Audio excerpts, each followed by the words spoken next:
서범술 의원입니다. 그 후보자님 아까 그 관련해서 후보자님이 정리를 잘 해주시던데요. 헌법재판소의 탄핵 심판이라는 건 정치적 탄핵이 아니고 규범적 탄핵이다. 그런 차원에서 결정을 했다. 그렇게 저는 이해를 하고 있거든요. 예. 그렇게 하면 될 것 같은데.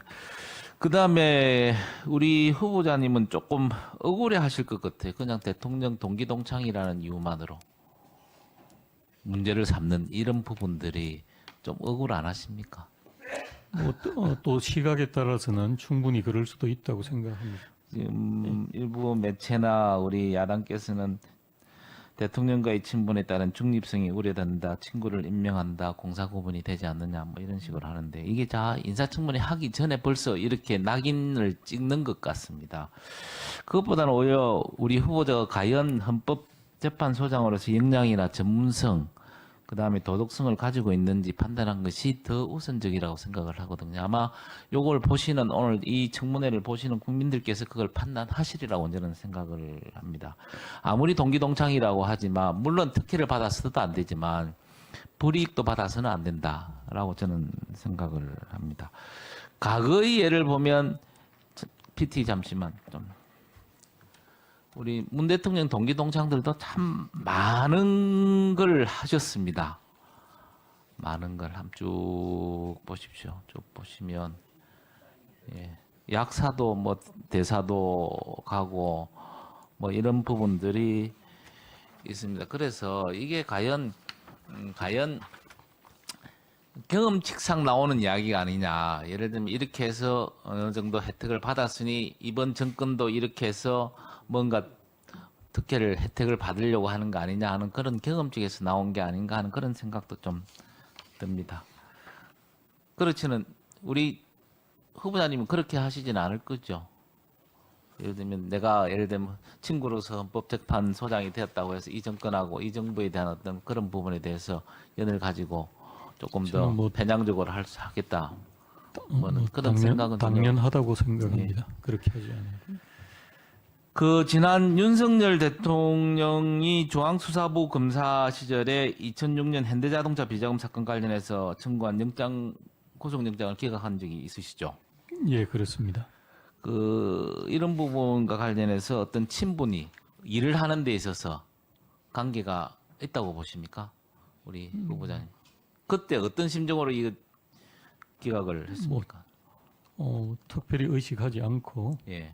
제 소신껏 일을 처리했습니다. 그때 당시 언론을 보면 뭐 친구는 친구고 일은 일이다. 뭐 그런 제가 말씀도 안 해야 될 말을 했던 것 같습니다.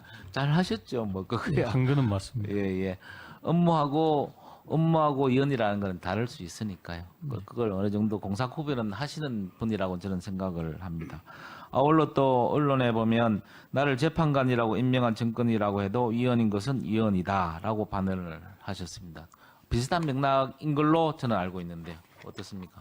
예, 그렇습니다. 그 다음에 그런 스탠스를 계속 유지를 좀 해 주십사 부탁을 좀 드립니다. 예, 그렇게 하겠습니다. 지난번에 9월 달에 헌법재판소가 대북전당금지법 일명 불리는 남북관계발전법에 대해서 표현의 자유를 침해했다고 위헌 결정을 내리셨습니다. 그 기억을 하십니까?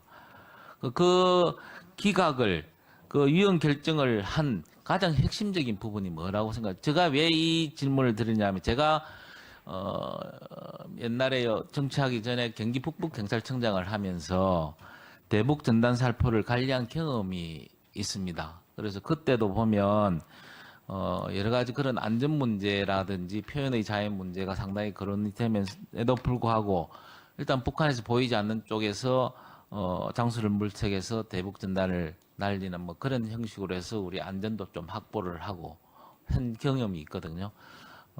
그런 차원에서 여쭤보는 겁니다. 후보자님 가장 핵심적인 사항이 어떤 건지 한번 위헌 말씀해 의견은 주시죠. 가장 핵심적인 건 크게 두 가지입니다. 중요한 기본권인 표현의 자유를 전면적으로 금지시키고 있다는 거 하나하고 이 과잉금지 원칙 위반이라는 거죠. 그다음 또 하나가 결국 그 접경 지역 주민들의 입게 되는 피해는 그 청구인들 때문이 아니라 북한에 의해서 일어나는 것이기 때문에 책임주의에 위반된다 하는 그 두 가지입니다.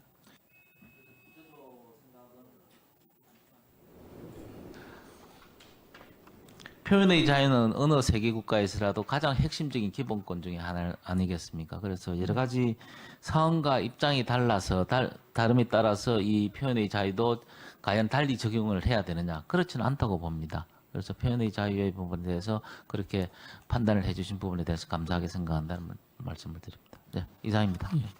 네, 수고하셨습니다.